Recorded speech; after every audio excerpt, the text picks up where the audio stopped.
নমস্কার বন্ধুরা, ঝর্ণা ঝুমা কিচেনে সবাইকে স্বাগত। আজ আমি আপনাদের সাথে রুটি, পরোটা, পুরির সাথে খাওয়ার জন্য এমন একটা রেসিপি শেয়ার করব। একদম সিম্পলভাবে তৈরি করব, ঘরে থাকা জিনিস দিয়ে আপনারা তৈরি করে নিতে পারেন। তো আজ আমি তৈরি করব পনির ভুজিয়া। তো কিভাবে তৈরি করেছি চলে সেইটা এখন আপনাদের সাথে শেয়ার করব। ভুজিয়া, তো সেই জন্য দেখেন এখানে আমি 200 গ্রাম পনির নিয়ে নিয়েছি। আর এখানে পেঁয়াজ, টমেটো আর কাঁচা লঙ্কা কুচিয়ে নিয়ে নিয়েছি। তো এখন প্রথমে আমি পনিরটা গ্রেট করে নেব। এখানে দেখেন গ্রেটার নিয়ে নিয়েছি আর এখন পনিরটা ভালো করে গ্রেট করে নেব।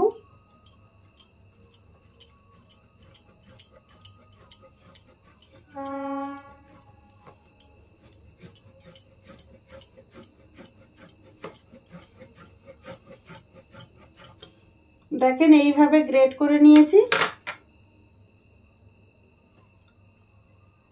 দেখেন পনির আমি ভালো করে গ্রেট করে নিয়েছি। গ্যাসে আমি কড়াই চাপিয়ে দিয়েছি, কড়াই ভালোভাবে গরম হয়ে গেছে। দিয়ে দিলাম আমি সর্ষের তেল। আপনারা যে কোনো তেলেই রান্না করতে পারেন, রিফাইন্ড তেলও রান্না করতে পারেন। ফোড়নে দিয়ে দিলাম কিছুটা গোটা জিরে।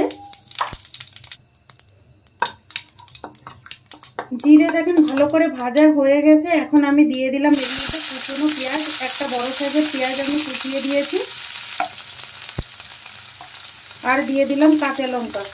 দুটো কাঁচা লঙ্কাকে আমি কুচি কুচি করে কেটে দিয়েছি। পেঁয়াজ হালকা ভেজে নেব এখন।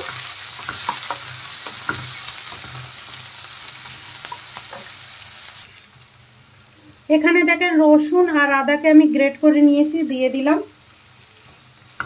দিয়ে দেখেন হালকা ভেজে নেব যাতে কাঁচা গন্ধটা চলে যায়।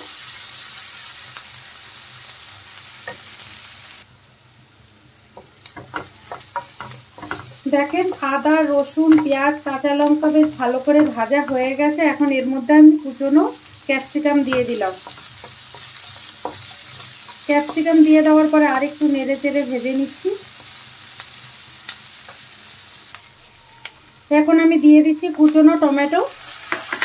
এখানে দুটো মিডিয়াম সাইজের টমেটোকে কুচি কুচি করে কেটে দিয়েছি। টেস্ট হিসাবে আমি নুন দিয়ে দিলাম।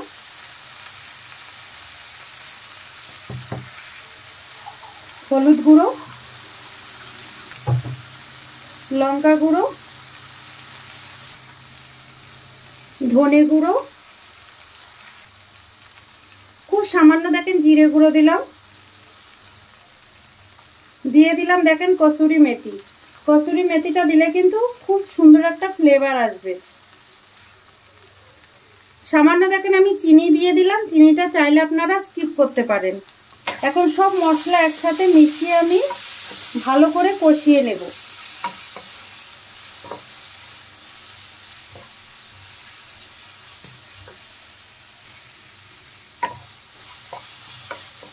দেখেন মশলা খুব ভালোভাবে কষানো হয়ে গেছে। এখন আমি এর মধ্যে গ্রেট করা পনির দিয়ে দিলাম। দিয়ে নেড়ে চেড়ে ভালো করে মশলার সাথে আমি মিশিয়ে দেব।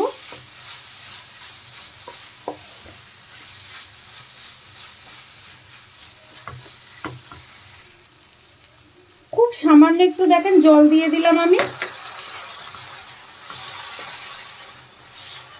বেশি দেওয়ার দরকার নেই।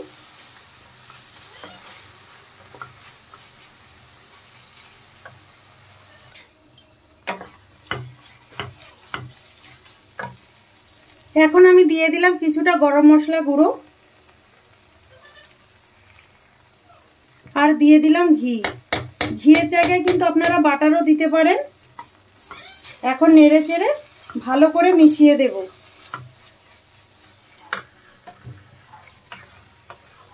দেখেন পনির ভুজিয়া তৈরি হয়ে গেছে। এখন আমি নামিয়ে নেব।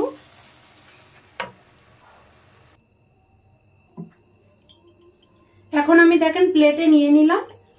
আর গরম গরম পনির ভুজিয়া আমার তৈরি হয়ে গেছে। এই রেসিপিটা যদি আপনাদের ভালো লাগে তাহলে আমার চ্যানেলটাকে সাবস্ক্রাইব করবেন, লাইক করবেন, কমেন্ট করবেন আর অবশ্যই শেয়ার করবেন। আর আমি যেইভাবে বানিয়েছি প্লিজ আপনারা বানিয়ে খেয়ে আমাকে কমেন্ট করে জানাবেন। আর এইভাবে পনির ভুজিয়া, রুটি, পরোটা, পুরির সাথে কিন্তু খেতে অসাধারণ লাগে। তো ভিডিওটা দেখার জন্য আপনাদের ধন্যবাদ।